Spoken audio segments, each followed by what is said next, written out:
This is your friendly neighborhood author, Jonathan, and you are listening to Season 4 of the Floor Rejects podcast, The Wells House Phenomenon.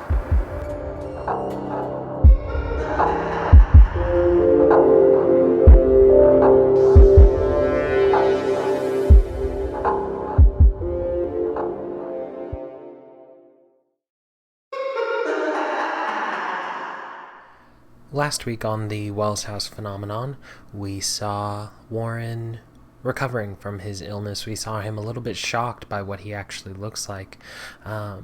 We saw him trying to put the pieces together, and by the end of it, he was back at the house, trying to get in, couldn't get in, and then all of a sudden, the gates opened for him, and he walked right through them, just a few moments before his contract would have been up. So, let's find out what happens this week. Chapter 27, Breakthrough.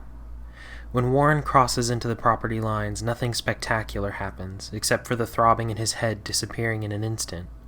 He looks around, befuddled and concerned. Edward? Thomas? Lila? He calls out cautiously. No one answers but the rattling of the gate. The thing is slamming against its frame over and over, echoing through the vast lawn. He hears a grunt somewhere near him, but as if through a wall. He turns, looking intently at the gate, and then he sees a ripple in the air once again, and an arm appears as if from thin air, a rip in space. It clutches at the grating, shaking the thing before losing its grasp and disappearing again. What the... Warren can't process what he's seeing, but before he can put it all together, the brothers come tumbling out of space, grappling as the world around them begins to shake, rumble, and darken. Clouds form in the sky, swirling in a dark gray mass overhead. Wind begins to push at Warren's weak, hungry body, and he falls back against the fence as the brothers scrap. "What are you two doing? Stop it!" Warren pushes towards them, fighting the wind that was roaring in his ears. As he lands a hand on Edward's burning shoulder, the man's glare shoots up at his lover, his eyes red hot as he throws an arm out, an unseen force throwing him back to slide against the lawn. "Brother!" Thomas screams, and he does the same, launching his brother into the air. Edward lands on his feet, and he charges again, ignoring the winded Warren, who is crawling back towards them. "Stop!" he croaks, and his vision begins to blur, just as he sees Edward kick hard against the ground and fly up into the air. "Oh," he mutters as he slips into unconsciousness. "What?" He groans as his eyes crack open. He looks over to find Edward leaning against his doorframe. He's back in his room, safe and sound, he thinks, and he smiles. Edward frowns and doesn't say anything, waving a hand at Warren, whose memories flood in an instant. He shoots up in the bed, moaning as he realizes this means the plan had failed. Then he has another horrible realization. "Thomas?" Warren asks cautiously. The younger brother steps into the room. "I'm sorry, Thomas. I fucked up," Warren apologizes, but Thomas shakes his head. "No, I did.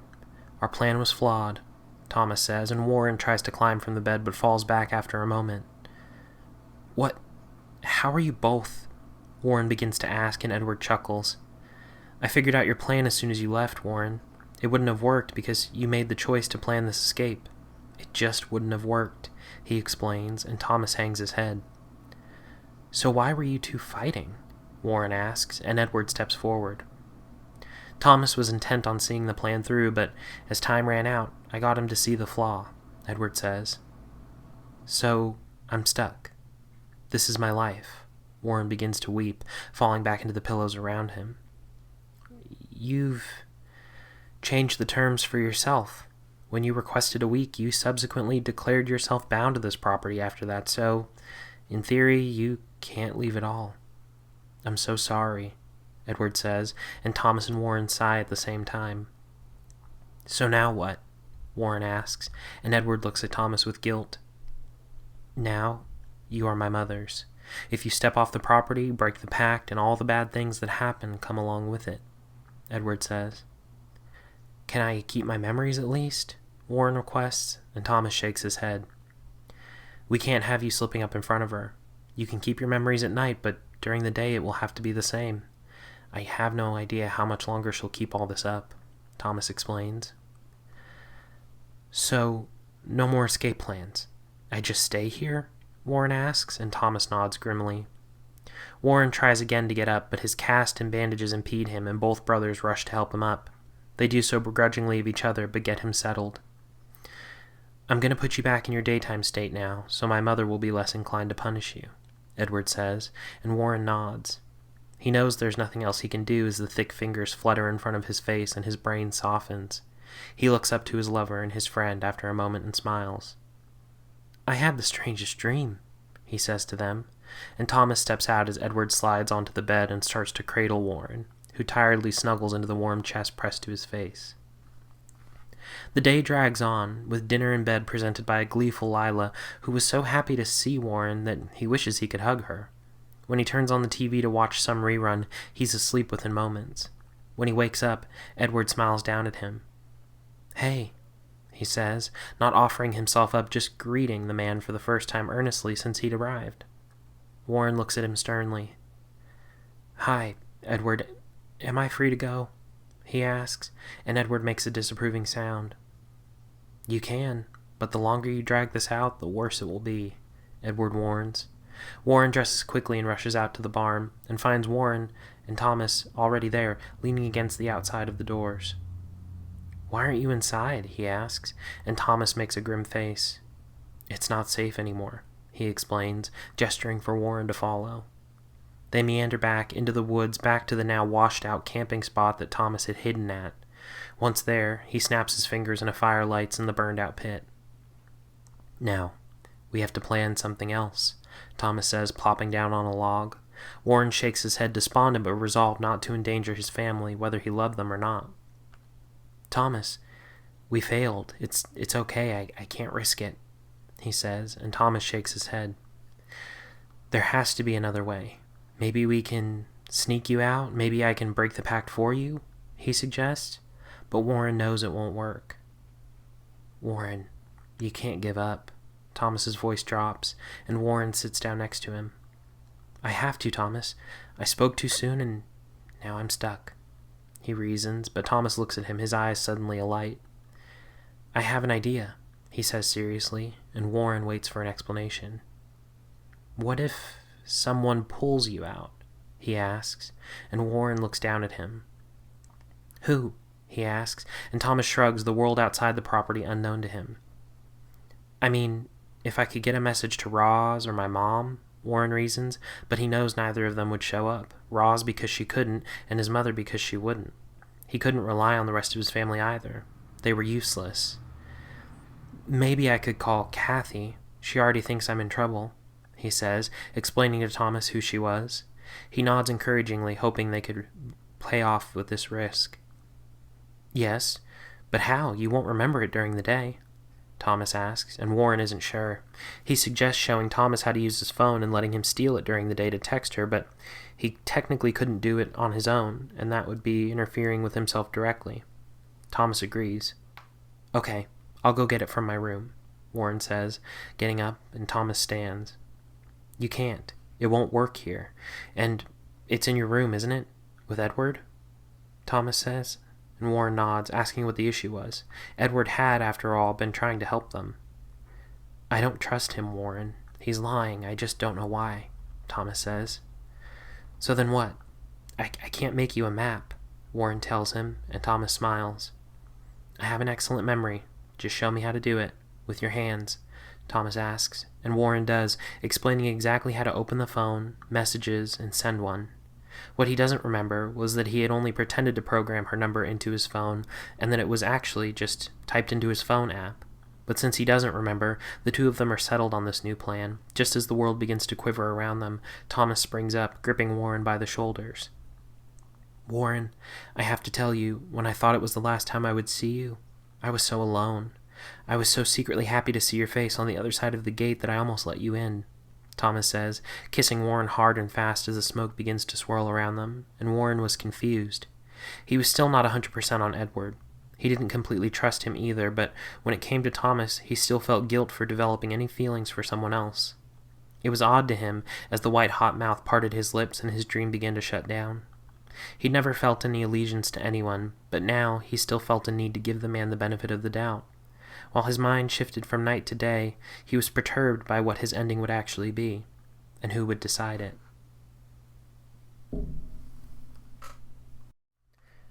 Okay, I want to talk about this chapter a little bit because as I was reading it, I saw a couple of things that might be considered flaws. Number one, the whole reason that this plan was supposedly flawed was because, and I say supposedly because I know what happens later on in the story, and let's just say there's some untruths that are being told. The whole reason this plan is flawed is because it was planned in advance by Warren and by Thomas and his grandfather. And so what makes this plan any different? In my mind, what makes it different is that Warren's not doing anything directly. He's not participating in it other than showing Thomas technically how to use his phone. So that's one way that it's a little bit different. Another way that it's a little bit different is he doesn't know when it's going to happen. He can't know when it's going to happen. And later on in their discussions, we're going to find that out. The other thing that I do want to say is this is not going to be how the story ends, right? Because it's too easy of a way out. It's too flawed. I know how it ends, and it doesn't end. It doesn't end entirely differently than what you're thinking it does when you read it, but it does end differently than how it's planned out, if that makes any sense. What I've been noticing I'm getting better at is using different words for says, making bold substitutions with pronouns versus using, names for when someone is speaking. So I do like that. I think I'm getting a little bit better at that. I'm getting more concise. I do think that these chapters, because they're just kind of the lead up to the resolution, it's okay that they're shorter. It's okay that they're a little bit smaller. Just because you want several smaller chapters and then the big climax, which, if not next week, will probably be the week after, and will be a longer chapter. It'll be one that definitely is worthy of being the last chapter. But when you think about it, there's rising action, there's climax, there's falling action. The rising and falling actions usually are consisted of chapters that are a little smaller, a little less dense in context, and in particularly important material until you get to those, highs of the story. And so that's kind of what this chapter is. It's another chapter that's not filler.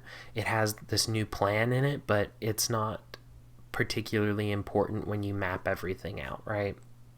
Like, things that are important are Warren's grandfather dying, Warren getting to the farm, Edward showing up at the farm, Warren talking to Thomas for the first time honestly, him breaking his arm and falling and all of that stuff. The couple of instances where he's got all his memories and he's interacting with Edward and Lila. Those are high points. We're just kind of working back up towards the final one now. That's what I think I'm doing pretty good at. Some things that I would still like to improve on is, one, really just time management when it comes to writing these chapters. I give myself 2 nights a week to write them, and maybe that's not enough time, or maybe it's just with everything else going on in my life, I don't have the focus that I need to really sit down and grind out 100% perfect material the first go around every time. But what I'm sharing with you is kind of just raw, unedited first draft of a story that, maybe, I don't want to say you were spoiled because I read you the story I wrote when I was 16, We Just Call It Love. And it was simplistic, but the prose, the words, the framing of everything was a lot more refined because it wasn't a first draft. It was like a 6th draft, that I had revised 5 times over the years, and every time I revised it, it would get a little bit better, a little bit cleaner, a little bit more concise. The plot would get a little bit thicker and a little bit more confusing. And this, I just can't, there's literally not a way for me to, unless it was like my full-time job, there's not a way for me to write it all, then sit down, go back over it 5-6 times, and have an entire story plotted out. It's just not something that's physically possible. But I do think that that's one of the major things I still need to work on, is just pacing. I've been toying around with how my next story is going to go. And there's probably going to be some reformatting just because I keep doing this in hopes that I find more people or that somebody interacts with me. And it's starting to, I'll be honest, it's starting to weigh on me and make me feel like I'm shouting into the void and no one is listening, which is hard to reconcile with the fact that I started this podcast just to get my work out there, to get the things that I'm creating out there, and I didn't care if anyone was listening, and I still don't. Technically, I don't care, but I do care because it's kind of, this sounds bad, but it's kind of becoming like a third job, and it sort of feels like I am putting all this time into something I'm just not good at. I don't know. I'm really hoping that I can turn it around with my next story, and not turn it around like become some massive success, but turn around my feelings towards writing, because it doesn't, this sounds bad and it sounds really self-centered, and I don't mean for it to, but really it's narcissistic for anyone to think that anything that they do is good enough. I think maybe that's wrong. I mean, we're all supposed to believe in our art, but maybe I'm just not good at it and I should give it up. But it hurts to think that, like, not hurts, it's like soul crushing to think that all the things that I do creatively to express myself, I'm not good at any of them.